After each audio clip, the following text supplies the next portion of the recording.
Good morning, everybody. Good to see you.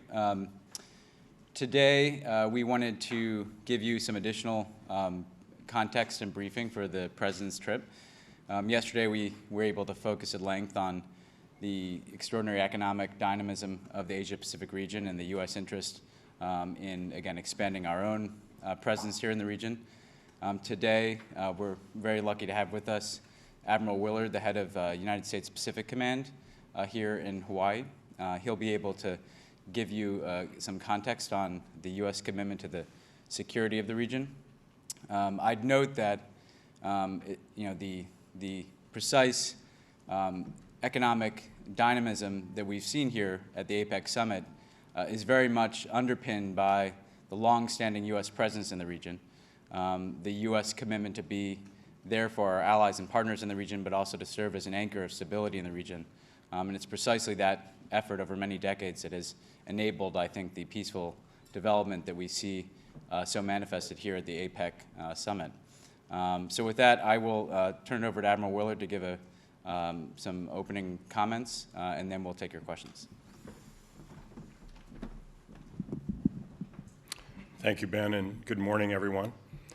Very much look forward to the exchange that we'll have. My name is Bob Willard, and I've been the commander of United States Pacific Command for just over 2 years' time now. In my previous assignment, I was the commander of United States Pacific Fleet, same area of responsibility, but on the Navy side. So for the past 4.5 years, I've had the opportunity to work very closely with the regional leadership in helping provide security across the Asia-Pacific region, which is the main thrust of U.S. Pacific Command. It's why we're here. The responsibility extends from the U.S. forces on the west coast of the United States and Alaska to a dividing line between India and Pakistan. The command is comprised of 320,000 uniformed members, civilians and contractors that help to contribute to Pacific Command's mission. We do have forces forward here in Hawaii, on the island of Guam, and located in Japan with our Japan allies to the tune of about 50,000 forces. And there's another 30,000 U.S. forces that are helping to maintain the armistice on the Korean Peninsula alongside our allies, the Republic of Korea. There are essentially 5 areas of principal focus within Pacific Command that I thought I might share with you to develop some context for the questions that you might ask. Of those 5, one is managing our relationship with China, which is very obviously undergoing a tremendous change in the region given China's advancements both economically and militarily. One of my charters is to improve the relationship mill to mill between the United States and the Chinese. And we endeavor to do that across a large spectrum of engagement with China wherever and whenever we can. Second in that is managing the threat posed by North Korea. For more than 50 years, alongside our allies, the Republic of Korea, we've been deterring North Korea and maintaining the armistice across the demilitarized zone. And in this day, North Korea is posing additional challenges in terms of nuclearization, proliferation, the stability construct within North Korea, and of course they're undergoing succession. We are attending to many of those things and attempting to contribute to the whole of U.S. government and international effort to see North Korea alter their trajectory. But our main focus is in our alignment with our allies in South Korea, continuing to deter provocations such as we encountered last year in 2010 with the sinking of the corvette Chonan and the attack against Yongpyong Island. And we'll continue to reinforce the alliance, continue to strengthen it, as has been discussed in President Lee's visit to the United States and President Obama's comments on the region and Secretary Panetta's very recent visit to South Korea. Thirdly, we deal with a great many transnational threats in the region. They range from proliferation to trafficking in humans and trafficking in drugs to violent extremist organizations. We're laid down in the southern Philippines, continuing to contain Abu Sayyaf Group and Jamaah Islamiyah, two extremist organizations that threaten both the stability of the southern Philippines and the region. And in South Asia, around India, we endeavor to contain Lashkar-e-Taiba, a Pakistani-based extremist organization that threatens India, attacked Mumbai, and we find ourselves working with partners in Nepal, Bangladesh, Sri Lanka, and Maldives to build their capacities to deal with this organization independently.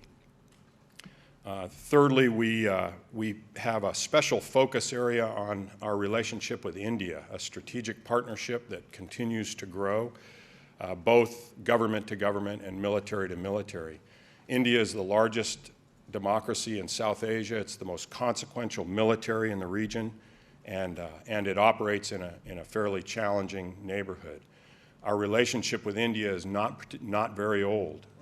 We were not particularly close during the Cold War, and when we did begin to re-engage, those relationships were interrupted following nuclear tests in the late 1990s. From a military standpoint, we've been engaged with India for only about 7 or 8 years. And that's not very long when you consider that this is the largest democracy in the world and a very large military.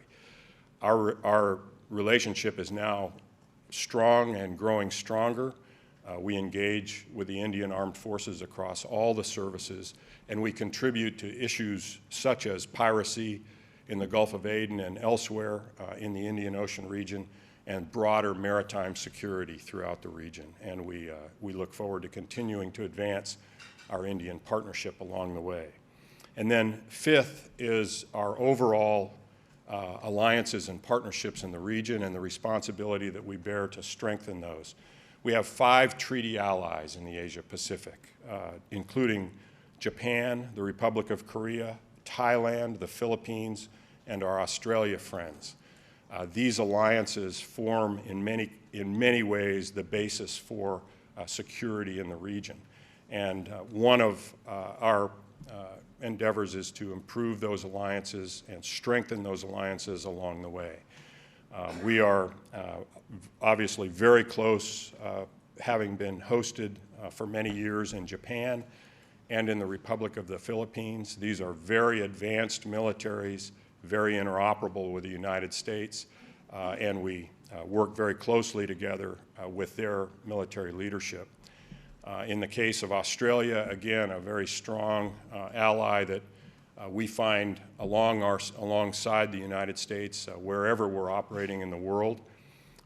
And in the case of the Republic of the Philippines and Thailand, very old relationships, strong mill-to-mill relationships that continue to evolve and we hope advance. And then we have a variety of partnerships to include the likes of Indonesia, Singapore, Malaysia, Vietnam, and others in the region that we're continuing to grow both the military relationship in order to contribute to broader security in the Asia-Pacific region, as well as enable the very strong ties and engagement government to government and economically with the United States and with our other allies and partners. With that, I'll stop and open this to questions, and I very much look forward to the dialogue. Sure. Peter? Admiral, thank you for doing this. A question about China's actions in the South China Sea.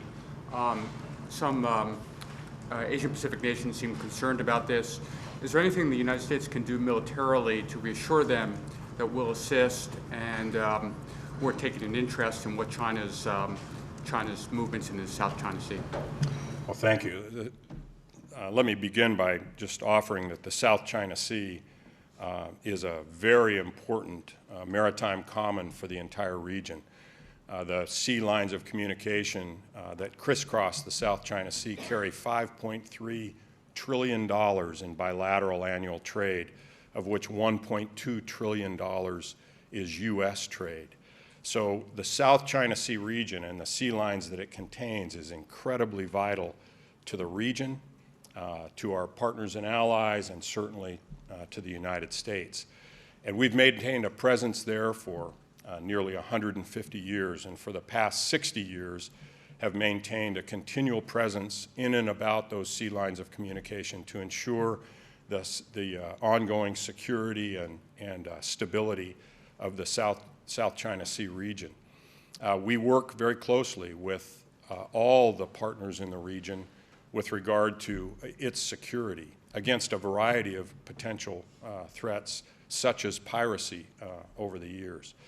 And while the United States and our partners in multilateral forums such as ASEAN have expressed concern over the past year regarding assertiveness on the part of China in this region, we continue to seek to dialogue with China in those areas in order that they will constructively contribute to the security of this vital region as we and our partners are attempting to do. So once again, the South China Sea, of vital interest to the region, a national interest to the United States, an area that carries an immense amount of commerce, and an area in which we must maintain maritime security and peace, and not see disruptions as a consequence of contested areas and others. So very important to me. We continue to maintain a presence there. We haven't really changed that presence in the time that I've been in command or previously in my career. We've always maintained a robust presence there, and that in itself is, I think, the security and assurance that we provide our partners in the region that will continue to contribute to the peace in the South China Sea. Just follow on that. What do you think are the chances that there could be a miscalculation by various nations which have territorial claims in the South China Sea? I mean, is there a danger of a war, the danger of that which could lead to a military confrontation? I think that's precisely what the contributions of the United States military and the regional militaries are intending to prevent. We observe the peaceful negotiation that occurs with regard to the contested areas in the region. Remember that there are 6 nations involved in contesting over the various features and islands throughout the South China Sea, and the United States position is that these contested regions will be ultimately resolved peacefully, hopefully through multilateral forums such as ASEAN and discussions that can take place in forums such as East Asia Summit, and through dialogue between the contesting partners. In the meantime, I think it's vitally important that the region remain peaceful and that the sea lines of communication remain uninterrupted by confrontation or any form of conflict that would take place. So we're there to prevent it. And thus far, we've been successful in doing that. Admiral, so describe the threat of the Al-Qaeda affiliates in the Philippines. Is it a threat to the Philippines, a threat to the United States? What's your sense? Yeah, we've been working with the armed forces of the Philippines in their support against specifically Abu Sayyaf Group and Jemaah Islamiyah for 7 years. And we believe that by and large we've achieved the containment of those particular groups. Jemaah Islamiyah and Abu Sayyaf Group were affiliates of Al-Qaeda, to include sanctuary that was being provided for purposes of financing and other endeavors. That has been, by and large, curtailed. We continue to contain them in that regard so that they don't grow to become a more significant threat to the region. And we may be at a point where we can work on a transition to a next phase of operations in the Philippines. Well, we've got 500 special operators there now, and at the point in time when we believe that the extremist organizations themselves are sufficiently contained, then our government and the government of the Philippines may transition to a longer-term effort to set the longer-term permanent conditions to minimize or eliminate the prospects that either of those extremist organizations could reemerge to become both a threat to the Philippines and/or a threat to the region in the United States. Just through military, or is that through some sort of negotiation, or what's the? I think that's through a whole-of-government level of effort on the part of the government of the Philippines to work with the people and communities in southern Mindanao and the Sulu Archipelago, again, to set the conditions there that minimize any prospects of emerging violent extremism or violent extremist organizations, these two in particular. Abu Sayyaf Group, as you know, has been around a long time, an organization that is by and large criminal, and in the containment effort that has been made by the armed forces of the Philippines over the last 7 years, they've pretty much quelled their extremist efforts, with the exception of ongoing criminal activity at a lesser level that continues to occur. Laura? Thank you. To what extent do you think the U.S. buildup of its military presence in Australia will reassure partners in the region regarding China and its claims on the South China Sea? To what extent will that serve as a counterweight to that? And could you also talk about to what extent you're expecting these issues around the South China Sea to be worked out or advanced during the upcoming East Asia Summit? Yeah, thank you. I would just, I would offer that it's been very much a part of the public record that Australia made overtures to the United States to increase our engagement with the armed forces of Australia and our utility of the training facilities, ranges, and so forth that are there. That was unprecedented, and we're very grateful for that overture. I'm not in a position to make any announcement with regard to the future plans. I think I would leave that to Prime Minister Willard and to President Obama in the future. So we have a very, very tight, close relationship with our Australian friends. We train in Australia on a fairly routine basis. There is a large-scale combined armed exercise that we conduct annually, and the Australians are a very generous military insofar as access to their bases and to their training facilities are concerned. In terms of the South China Sea in the East Asian Summit, again, I would leave that to our President and to our Secretary of State to discuss with the members there. This is a first opportunity for the United States in the summit, and I think this is going to be a very positive outcome and opportunity for the United States and our partners to be part of the East Asia Forum. Putting aside whatever announcements may be coming later this week, the Secretary Panetta has been clear about the fact that he wants to increase the U.S. military and intends to increase U.S. military presence in Australia and in the region. So speaking more generally, do you think that that would serve as any kind of a counterweight to China as far as our partners in the region are concerned? Yeah, I think I'd put it a little different way. As you heard in my opening remarks, the forces that are forward in the Western Pacific are by and large biased to Northeast Asia, contained in Japan, or laid down in Japan and South Korea. As a consequence, in order for Pacific Command to be present, conduct the engagement, capacity building with other militaries, and respond to humanitarian needs and disaster in Southeast Asia, I'm forced to deploy and sustain forces that are located there. Any opportunities that we have to rotate forces in the Southeast Asia region relieves some pressure on that need to, at great expense, deploy and sustain forces present in Southeast Asia.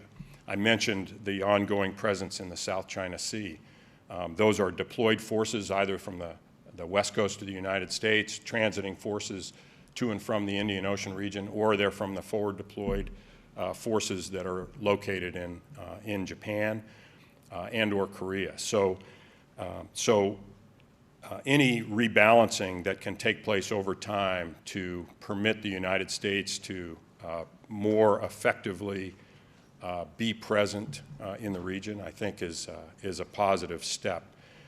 And that includes South Asia as well. So we very much look forward to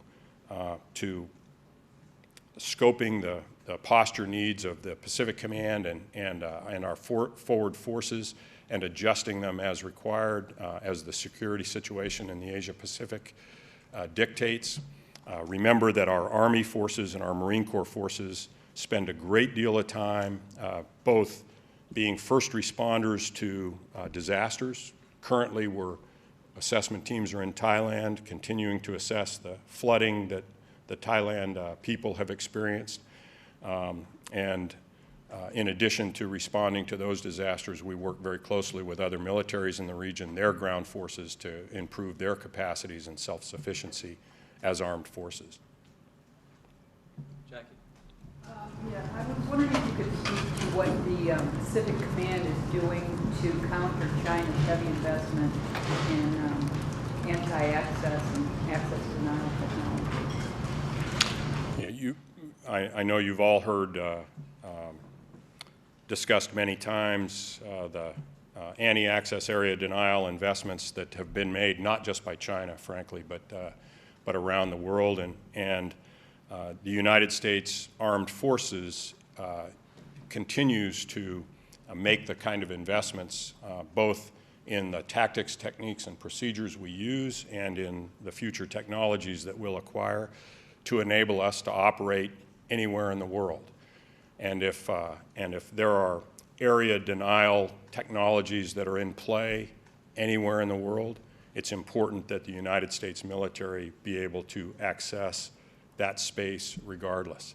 In terms of the Western Pacific, we are present in the South China Sea and East China Sea and elsewhere on a very routine basis, and we have no intentions of going anywhere. Defense Department recently announced that they started implementation of joint air-sea battle concept. And my question is, what is its implication on ACO side, and what do you expect from regional allies? Especially I'd like to hear about Japan along with the implementation. Yeah, thank you. The air-sea battle concept has been an ongoing process in the Pentagon for some time, intending to bring the capabilities of our Navy and the capabilities of our Air Force together, and frankly, the contributions of our other services as well, but to bring them together in a way that achieves greater synergy than we have in the past. You might consider that for nearly 30 years we've been attempting to perfect joint warfare, and at one point we looked at a land-air battle construct where the Army and Air Force attempted to compare their respective capabilities and improve on those and achieve synergies over land that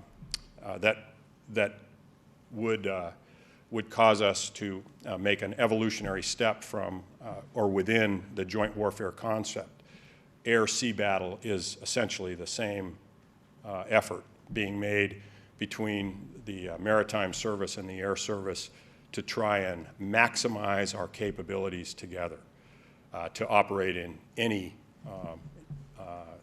space, denied or otherwise. Admiral, could you talk a little bit about your own impressions or feelings? We had heard Secretary Panetta talk just a few days ago about possibly inviting aggression by cuts that would take place if the Congressional Committee can't come through with the the plan that it needs to come through with. He talked specifically about, he said, ship without sailors, brigade without bullets, things like that. What effect could that have on our ability to maintain a forward presence in the Asia Pacific? Yeah, thank you. Well, I think, first and foremost, I mean, we're all very aware that that we're coming off of a period of long-term warfare for the country. I mean, we're eventually transitioning from 2 wars, and we're facing budgetary challenges as a nation that have to be addressed. So the Department of Defense, in realizing that, is scoping what those outcomes may mean for the Department of Defense. And as a senior military leader, I'm part of those discussions and certainly interested in the outcomes. You mentioned specifically the prospect of sequester, and I know that it's shared broadly that sequester would be a rather draconian approach to the problem, and it would complicate the budgetary approaches that the Department of Defense is scoping right now considerably were it to occur. Shifting from that and that ongoing discussion that has to occur in Washington and has to occur in the Pentagon, I would offer that as the commander in the Pacific, I have been well served, even during the course of 2 wars in our country, with regard to the forces that I've had on hand, their readiness and their ability to respond to the issues that we faced here in the Asia Pacific. And I have every confidence that in the decisions that our government makes, that our administration makes, and that are made in the Pentagon, given the importance of this region to the world and the importance of this region to the United States, that Pacific Command will continue to be well served and able to carry out its mission of assurance and deterrence where required into the foreseeable future. One more question over there, yeah. Thank you, Admiral. How would you assess the threat of piracy right now in the Asia-Pacific region? And moving forward, what are your greatest challenges, do you think, to dealing with this threat? Yeah, thank you. Piracy still exists in the Asia-Pacific region. As you know, if you ranged back about 7 or 8 years, we had a significant piracy problem that was manifesting itself in the Strait of Malacca. And it was the nations of Singapore, Indonesia, Malaysia, and Thailand that came together and began to patrol in earnest the Strait of Malacca and quelled piracy quite a bit. Typically, when you drive pirates out of one region, they tend to appear in another. And in the south portion of the South China Sea, we've experienced some piracy that has reemerged, and have to patrol for that and account for that, and continue to work with our partners on seeing that done away with. In the Indian Ocean region, due to the challenges that we have with the Horn of Africa and Somalia, the Somali pirates have driven merchant traffic hundreds of miles into the Indian Ocean. So this is a good illustration, given our earlier conversation on how any disruption to the sea lines of communication can be costly. If you can imagine now, the merchant ships emanating from the Gulf of Aden are swinging so far to the east that they are entering Pacific Command area of responsibility in and around India's exclusive economic zone, the Sri Lankan economic exclusion zone, and that of the Maldives. And so we're teaming now with India and those nations to attempt to contain the piracy that is reemerging in the Pacific Command AOR due to the effects of the Somali pirate challenge that we're faced with there. So in the region, piracy continues to be a challenge. And we continue to observe for it, respond to it, and we're seeking the long-term solutions, especially in the less governed areas like Somalia, to see it done away with completely. In terms of greatest challenges for PACOM, I mean, I would venture that those 5 that I outlined for you are, in fact, remaining the areas of focus for PACOM into the future. We'll continue to work to manage the relationship with China, hopefully in a positive trajectory where China emerges as a constructive partner in the overall security of the region. We'll continue to deal with North Korea and hopefully see an end state that meets the needs of South Korea, meets the needs of the region and the broader international community. And I know that involves denuclearization and affecting the other factors in North Korea that are a challenge. We'll continue to deal with violent extremism and other transnational challenges, and we'll continue to build our partnerships with India and with our allies and partners over time. The purpose of Pacific Command is the security of the Asia-Pacific region. We've been, I think, helping to enable prosperity here for the past 6 decades. It's an unprecedented time of growth and expansion economically for the region, and we intend to continue to contribute to the overall security and stability here so that that prosperity can be advanced. And that is both the mission and focus of U.S. Pacific Command and the Department of Defense in this part of the world. Thank you very much. Thanks, Admiral. We're going to have to stop it there, but I just want to again reinforce that I think this will provide very important and useful context going forward. I think you'll see in the coming days the President speaking to the range of issues that the Admiral touched upon, both in his trip to Australia and then, of course, at the East Asia Summit. And, of course, I'd say it's no coincidence, for instance, that after a successful state visit from President Lee, we'll be meeting with our other 4 treaty allies on the course of the trip. We already met with Japan. Going forward, we'll obviously go to Australia, meet with Philippines, Thailand. We'll be addressing a number of the issues the Admiral spoke about, whether it's, again, the U.S. presence in the region, but also our commitment to maritime security at the East Asia Summit. And then finally, I think what President Obama, again, has been very focused on is responding to both the extraordinary interest we have in the region, but also a demand, an interest from the nations of the region for the United States to play a role, whether it's on a bilateral basis of building partnerships or on a multilateral basis of the United States being deeply engaged with ASEAN, being engaged at the head of state level for the first time at the East Asia Summit, precisely so we can address the range of challenges that confront the region. So I think all the questions that you hit upon in the course of the briefing are precisely in line with the types of things we'll be discussing in Australia and in Bali. So this is, again, a great opportunity. We thank, again, Admiral Willard for giving a very comprehensive presentation here today. Yep. Anything on this explosion in Iran Revolutionary Guard base? It's like weird reports out about it. They're calling it mysterious. We've seen those reports. I don't think we have anything specific in terms of comment on it, other than to say that we're obviously monitoring it. And Do you know that it's a missile site? again, I wouldn't get into the specifics of the site. We understand it's associated with the IRGC, but beyond that, I don't think we'd get into any specifics on it. Okay. Do you have anything under the reports from South Korea of riots related to the free trade agreement there?